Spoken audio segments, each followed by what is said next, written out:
Hey everyone, welcome back to another video on the platformer Pygame tutorial. In this episode we will be learning about tiles and rendering a whole tile map on our game. So before we start we need another software. So this software, in any browser, just search up tiled and you come here, and in this you can go to the itch.io page. Click download now and say no, just take me to the downloads, and then get whatever operating system you're using, Mac, Linux, Windows 7 or 10. I'm using 10. So you click download, do not consent if you don't or whatever, and then run this. It's kind of like an exe file, but it's more for Microsoft. After this you go through the steps, and really simple steps. It's just accept, find the path, and then download, and finished. I've already got it downloaded, so you might get this page. So if you click on new project, because you're creating an entirely new project, go to where your Pygame one is. Mine is in documents and the Pygame platformer. Put it wherever you want. There is no really good structure to put it in. I normally have it in a folder called maps, and inside here you will have project. I call it proj, and then you will go back to that. So that, GitHub, and map project, and put the main project. This will just be 2D platformer.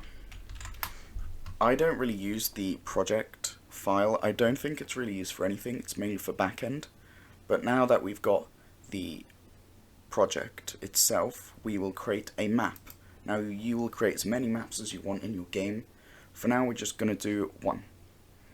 So what we're going to do, we see here we've got our tile size and the map size.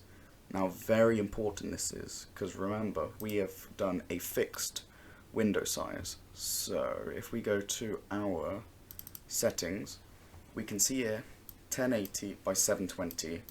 Tile size is 64, but remember we scale it. It's not the original tile size. So if we go to terrain, you will see it's a 16 by 16. Now if we click on it, it's a tile map. Remember we had that before. But we won't actually need to make it separate images like the player, because tiled automatically does that for us, and it will get the individual images in this massive tile map. So if we go to tiled, it's a 16 by 16. And for now we're not going to have a massive world. You can if you want. But for now we're just going to have a static level. It won't move or anything. It will just be on the big screen, and your objective is to get to a door or something, or collect something and then go to a door. So we have, I think this is like half of our resolution that we've got. We don't want to have half the resolution of the screen, because you'll be able to see nothing for the other half. So we're trying to get the full screen. That's 1080 by 720. So try and get closest to 1080, so that'd be like double 1080, 1088.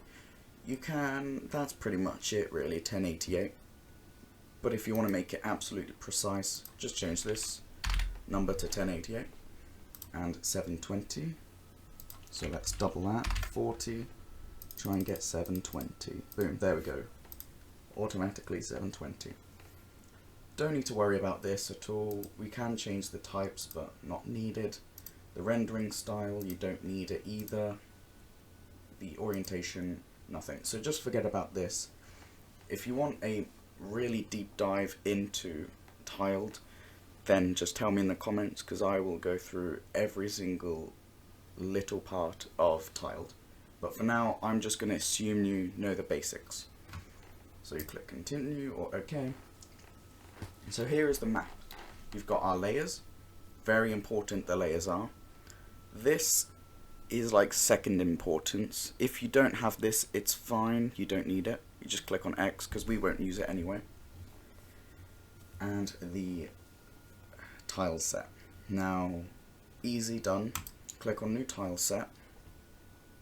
Click on, yeah, this. So a tile set is, remember, a tile map.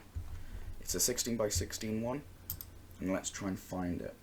Now it's in Assets, Images, Terrain, and this one. Remember to has transparency is obviously the transparent part. But if you have a solid color and you want to use that solid color as a transparent image or a transparent part, click on this and you can customize the color to be set for the transparency. But for now, you can see you can even click on the color to get the hexadecimal value of it. But for now, we're just going to have the default transparent part. No need to have any margin or spacing because it's all crammed into a single image. There's no spacing at all in the tile map.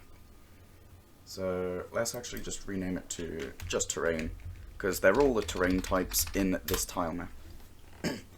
Now this is needed, but for now we'll just keep it in a folder called tile maps. And inside tile maps we'll save this, the terrain. And also just click here, do Control S to save. And again, we're going to make one more, and that is in here. We will do worlds. And inside worlds, we will save this as either tutorial worlds. Well, yeah, we might do that because we'll just use this as a test world. We could just call it that as well. Test_world. So now it's all set up. So what we will use, this is basically our monitor size right here, all of this. So what we will have is just a nice green grass. Click this to make it a nice straight line. You can make it a box, but I use it just to have the straight line. You can also just make like this part. Let's have like a little bit up here and some there. Maybe some boxes like this, just to make it a bit interesting so you can actually jump up. I'm not sure how much you can jump, so for now I'm just going to assume it's not a lot, so like that is the highest you can get. But we will be able to customize our jumping. Let's also place one like there. So now we've got all of these different types. Let's also fill in the bottom because it might just be a bit weird looking. Have this, do that, do this. Also change this to the right one so it's facing this way. And that looks a bit weird because I think it's this one it needs. Other one. It needs this one. And boom, it looks nice. But also need to do it on this side as well. This one, click. Same thing at the top, make it a nice looking background. That looks pretty good to be fair, having that there. But we're not going to have going up and down. We're just going to have this as solid so you can't go through it at all. So to get rid of something, just click on the eraser up here, or click E, and just drag. Same with this, we'll have this.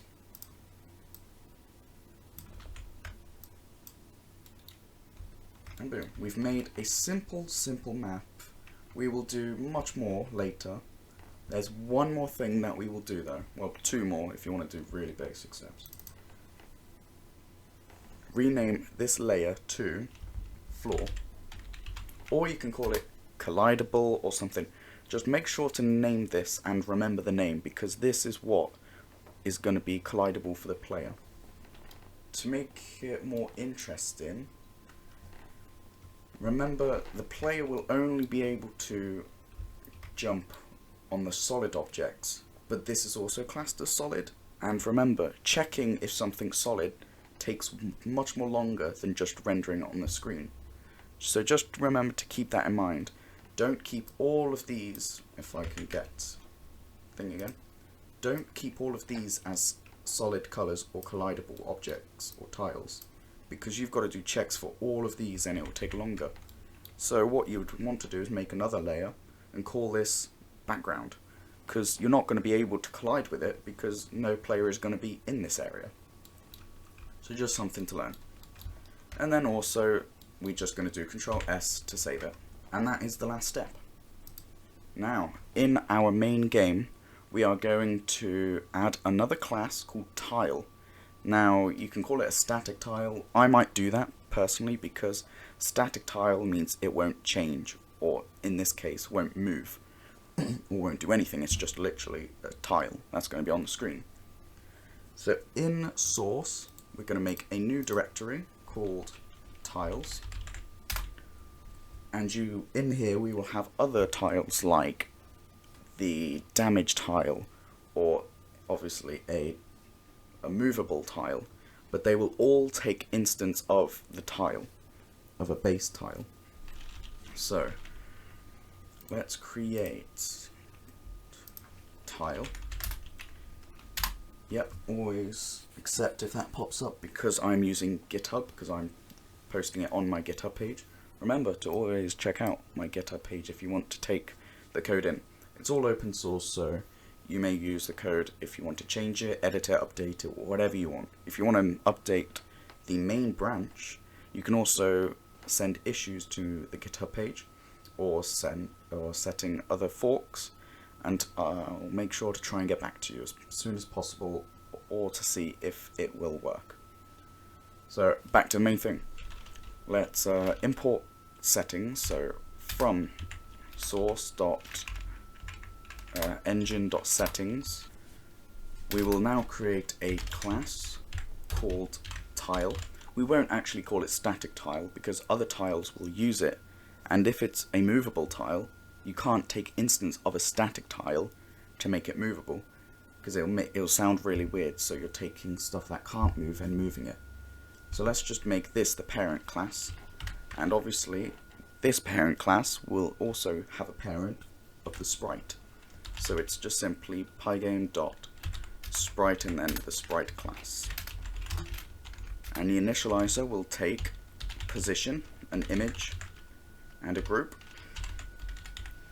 And you can give it other keyword arguments if you want. We might do that because it's going to be a parent class and there are going to be other arguments needed. All you need to know is after you put these, as these are needed for the class, you can put other parameters in and it won't cause an error. But also, if people put other parameters in, you can do something with those other parameters. So the position, the image, and the group are needed. But let's say you have something like apply gravity. If apply gravity is true, then it will use gravity. It's just simply doing something with the extra data given, just in this function. So in here we will just call the super, or the initializer for the sprite, and give it the group, so it can add it to the main group and render it. And also we will have the image as the image. We might actually need to make a resize it. So pygame.transform.scale the image to the tile size and tile size. Tile size. That means if you give it an image that is 16 by 16, it would resize it to whatever we give it here. So it's 64 by 64. So after we do that, let's make the position of it. So the position is the rect. The rect is an x, y, width and height, but we've already got the width and height from the image. So you just do self.image.getRect, and you just need to give it a position. For the position, we're going to do the top left of it.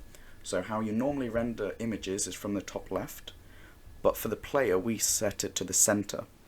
So what I want to do is every entity in the world, if you give it a position, it would render it in the center. But for a tile, we're always going to render it on the top left, just to be a bit more precise. So we're just going to do the arguments. So as you see here, this has got keyword arguments. Keyword arguments are a word and then equals a value. So it's a key and a value, and this is a dictionary, remember. So top left is the position, and that is all we need for this class. We will add other things to it to make it more usable for other classes, but for now this is everything. So let's go into world where we generate everything. And to be fair, we might actually want to add another class. So let's add another class called world gen.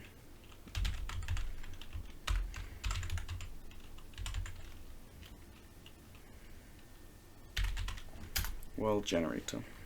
Don't ask again. And we will just import the settings again. So from source, engine, and settings, import everything. Class is world generator, and if I put that in separate words, doesn't need any parents, so just get rid of that. Initialize, we don't need any arguments, I don't think. Oh no, we will need the groups. So we will have visible group.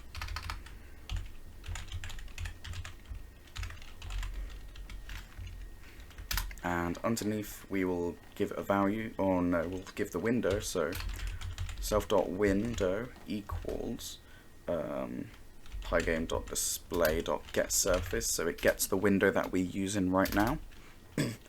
And we'll give an attribute to the world, so self.visible sprite, visible group equals visible group.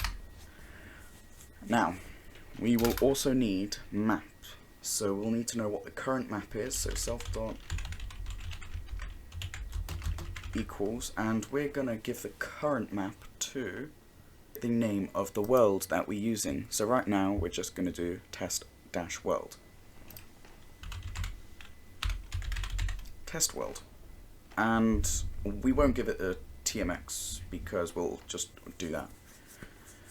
So we will need to import another module. Just like we imported Pygame, go to Python packages, and let's, oh, doesn't matter, we've already got it here, but search up pytmx, so pytmx, because tmx is the format of this, pytmx, and it will have a download package, just like it says over here, install package. So remember to install the package of pytmx. When that is done, we will be able to import it. So copy me exactly from pytmx.utils pygame, import load pygame. So we're in pytmx, so the type of extension, and it will get the Pygame version of it, and then we will load whatever data's in this into Pygame. And as you see, it's an XML file, another type of file format like JSON. We will be mainly using JSON for our saving and loading, but this is almost the same, just a bit like HTML. So as you see this here, these lines or numbers here, these represent like indices of an image, and then remember we've also got images in our tile map here. So it's a bit of long, but if we didn't have this, it would be a lot longer process and more complicated. So we're just making it more easier for ourselves for automating this process. So self.map equals load Pygame, and it's asking for a file name. So the file name is, we'll actually use os.path.join, and we will join starting from the root. So we will go into maps, and then we will go into worlds, and then we will go into the current map that we're using, so self.currentMap, and then we will also add, so I think this might be able to be just like this, tm x.tmx. Or I think this will go into a file, so we'll just add it. So we're adding this string on, so it just has this at the end of this string. And this will be able to load our data in testworld.tmx. Now after this, so we've loaded the data in, but we need to do something with that data. So let's do load all. So load everything, and we will give it attributes or functions even to load. So let's just pass this right now and do let's load tile. Now a tile has a name, I think, and a layer. So those are the only attributes we're going to have for now. Now we need to loop through the entire map to load it in. Now it's going to take, remember, when we're loading things in for the first time, it will take a long while to load all of these numbers and give it attributes. And if we have like 20 maps, it's going to have to do all of this 20 times and give these IDs its images that it's equal to. So it's all better to load things in the start to make a little bit of time wasted than making the game load and freeze later on by loading the maps individually. So we want to load all of the maps first, so when we go to a different map or the next level, it won't freeze up on us. It would all just be as quick as possible because it's all loading in memory. It's already saved in the RAM. So in this tile we're going to loop through the map, so 4, and there is 3 values, the X position, the Y position, and the image that it's using. Now we're loading in the map that we've got here. Remember, it loaded the image or the file. So for that, in self.map. Now this will, I think it returns an object. In here we've got the data, but we need to get the layer. So we're looping through not just the entire file, we're getting a specific layer of that world. So dot get layer by name. And this isn't the name is obviously the layer that we're using. So it's going to be layer. And I think this returns in a class. We don't want a class, we just want these 3 objects that it returns. So to do that we need to do dot tile. I think it's tiles. And in here we will just do import for now from source dot tiles dot tile. Import the tile class, and we will give these 3 values the property of the tile. So there's going to be a problem, and I'll show you later on. Remember, position is a tuple, an X and a Y, and the image is the image, and the group is going to be the self.visible sprites or visible groups.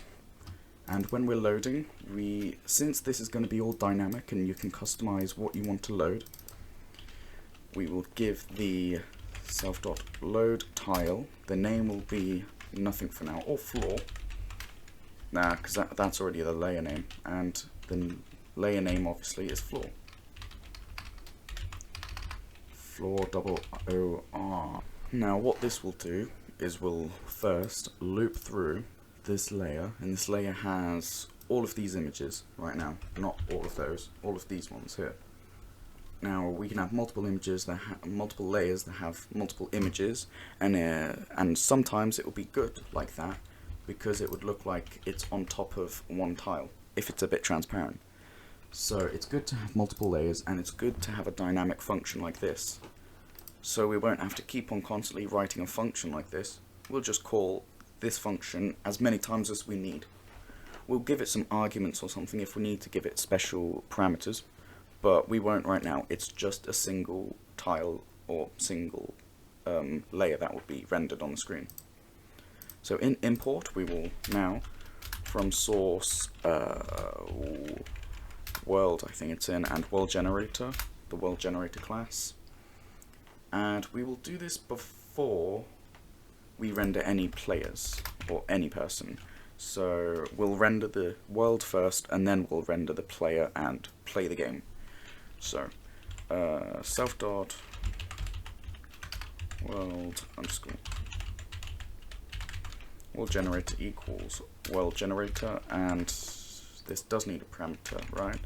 Yeah, it needs the visible sprites. So we'll do, damn it, we'll do this above here. So we declare the variable self.visible sprites, and now after we do this, we will just do self.worldsprites.render all, no, load all.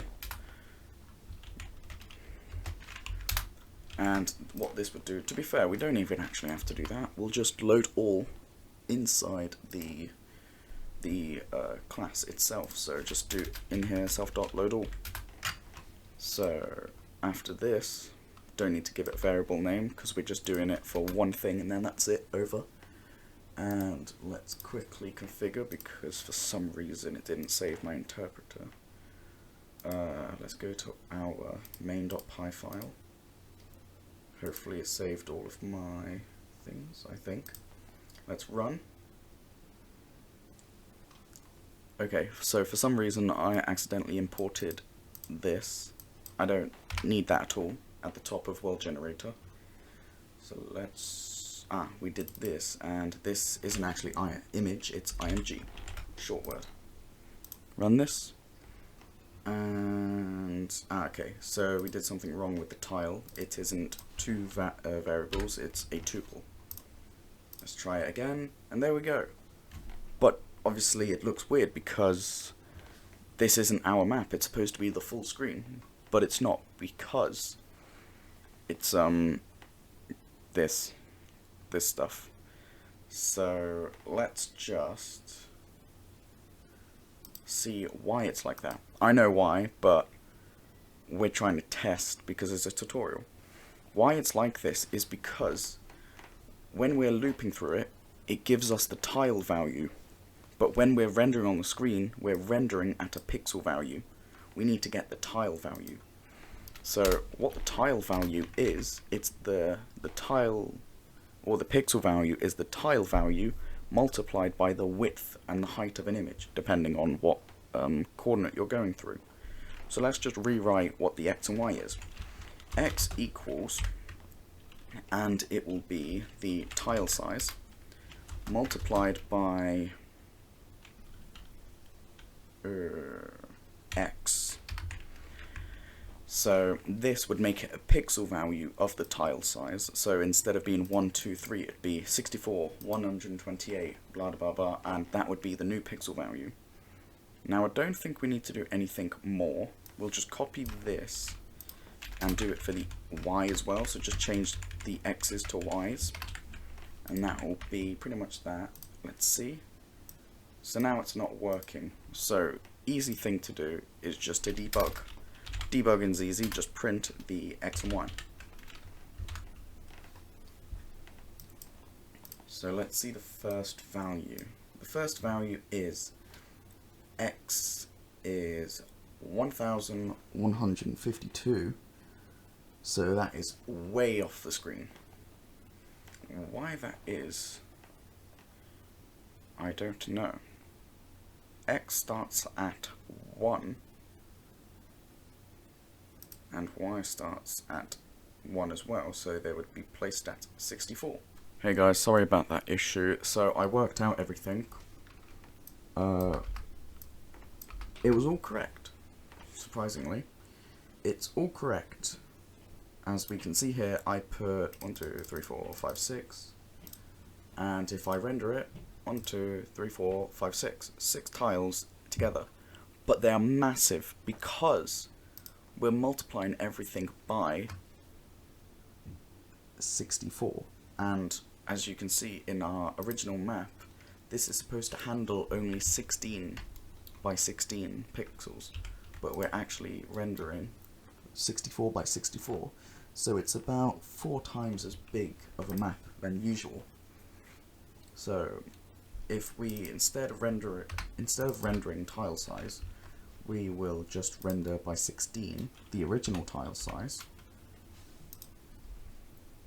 it's almost the same because it's 16 by 16, but as you remember, we're multiplying image. So if we get rid of this and we just do, and by the way, to automatically comment stuff out, you do control and /. So let's comment that out and just do self.image equals pygame.transform. Not even that, just image. And let's run this. Now it's exactly as we put it before. Exactly the amount, but we put a specific tile size to be 16 by 16 on the map, but the player is 64 by 64. So the player is going to be massive while the map's going to be tiny. So we did amazing work on the map, but we're going to have to redo it. So really simple, we click on new map, and we're going to have to do a bit of maps. So we're going to keep the original 16 by 16, but we are going to find out what is 180 divided by 64. So let's get our calculator app. Let's do 1088 divided by 64, and that's what the 17. So it'll be 17 tiles. It's kind of hard to believe, but 17 tiles by, and then let's go to calculator app again. It will be 720 divided by 64. 11.25. So in total, 11.25. It should round. No, it doesn't round. Let's just do 12 because we don't want to show little edges. So let's do this. And you see, this is now tiny, but this is supposedly the screen size. So let's quickly just pop out a new map. Just a simple floor. Some things. A wall here. Oh no, like a simple. Oh my god. A wall up here, thing, floor, and background there. Remember to name it, floor, save it, and really simple, we're going to go in world, and instead of test world being the original, we're just going to click it and rewrite what's in that file to this. So now when we run it, did we save? Yes, we did save. So when we run it, it's a small map. But let's multiply it as we did before here. Just Control Z in all of this. And let's run. Okay, we made another error. We're still multiplying the world generation by 16. Let's just continue with tile size.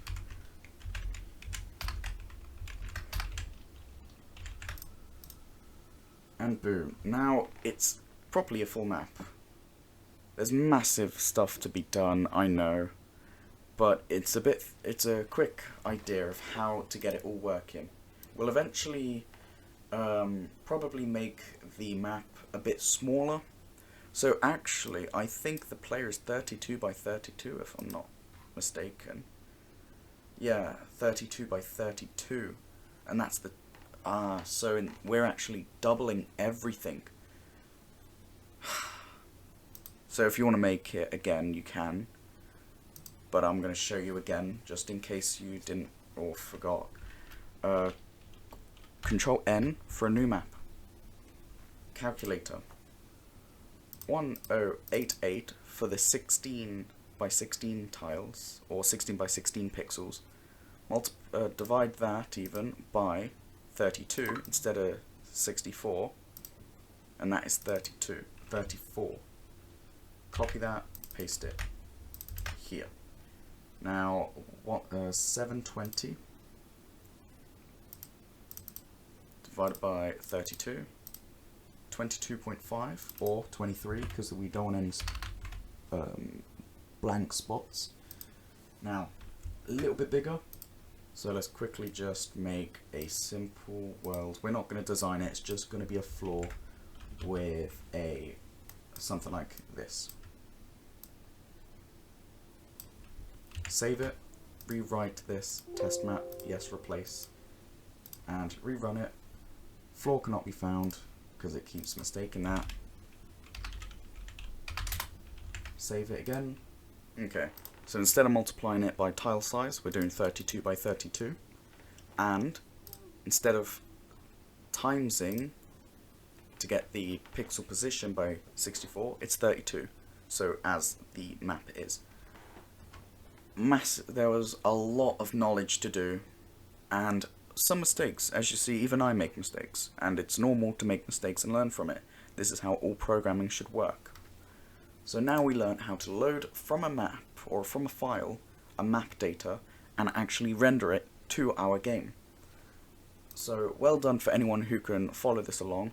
If you have any ideas, please do make issues on GitHub or fork it and see if I can do something with it. Or just expand it yourself and just carry on. It's amazing to see communities come together and build stuff and help each other along. It's the main thing for open source.